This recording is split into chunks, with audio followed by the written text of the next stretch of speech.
NDC majority, and I believe the Right Honourable Speaker, we are all very committed to the passage of the Human Sexual Rights and Family Values Bill. If you recall, a couple of weeks ago when we debated this, I was the person who insisted that the fastest way to have this passed into law is to take a position that this Parliament has already passed it. So what is left is signature.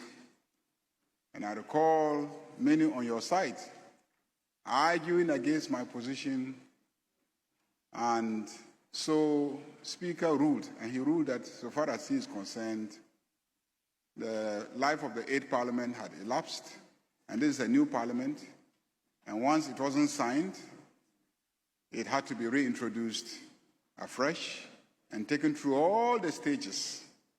So if you had listened to my advice and sided with me in the debate in this House, that we should treat it as having been passed by this House, and that once it is passed by this House, it is not part of businesses that have elapsed. By now, we would have left it squarely in the hands of the presidency to sign. But because I didn't get that support from you, the position became that it hasn't been passed, and so we must take it through all these processes. So if there's anybody committed to this legislation being passed, clearly it is me and then the people on this side, especially to have it passed expeditiously. Now, you decide that it should be freshly considered by this House, and I think that at this point, the Speaker indicated that it is going through the mail and will come back to this House. And so it is not an attempt by government. It's not an attempt by government. And President John Dramani Mahama has indicated time and again that any moment that the bill is brought before him, he will expeditiously sign it.